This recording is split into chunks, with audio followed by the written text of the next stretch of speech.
Being on our back porch during a rain shower always reminds me of God's presence.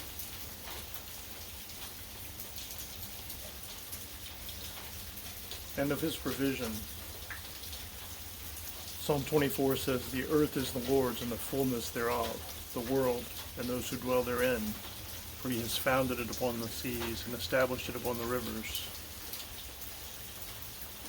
This rain reminds me of that psalm, and that psalm reminds me of how faithful and trustworthy God is.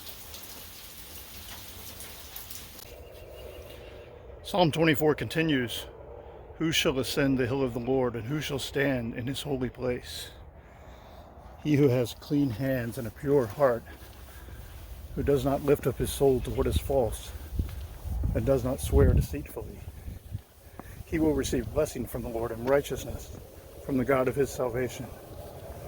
Such is the generation of those who seek Him, who seek the face of the God of Jacob."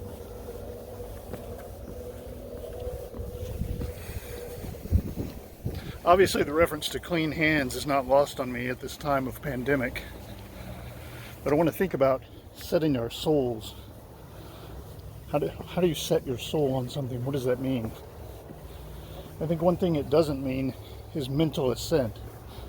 Understanding and saying, "I believe that," and just agreeing with it and moving on and taking your attention off. I think it's all about what we put our attention on.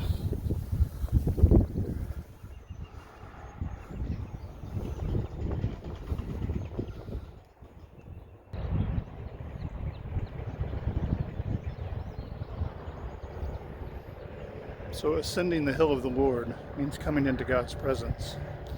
I think it's obvious to us all what it means not to swear deceitfully. Does not lift up his soul to what is false. I think we lift up our soul to things that we trust, that we care about, that we put our attention toward, that we hope in, that we're excited the most about.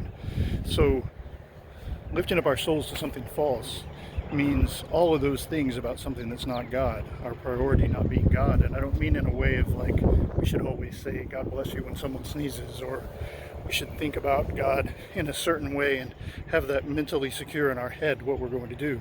It means, where's our trust? Where's our soul? Where do our thoughts go quickly? What do we dwell on in our thoughts and in our activities? And at this time in particular, I think this is a message that we all need to take to heart, because to ascend the hill of the Lord, to live in God's presence, means to put our trust, to put our hope in Him, and it means to allow the character that He wants to build in us to be built, to allow us to become the kind of people who serve Him and who serve others. And serving others is going to look a little bit different right now. And the way we relate to others is going to look a little bit different. So it's a chance to rethink all of that. And yes, ascending an actual hill might not be the way we usually come into God's presence. But it's still pretty cool. So I don't think all of this means that we ascend into the presence of God and then we're there at intervals for lengths of time, and that we hope to be there for longer, and that then we descend into the world and we're not with God anymore. No, in fact, God's presence is with us no matter what we're doing and where we go. The key thing is the attention we pay to it.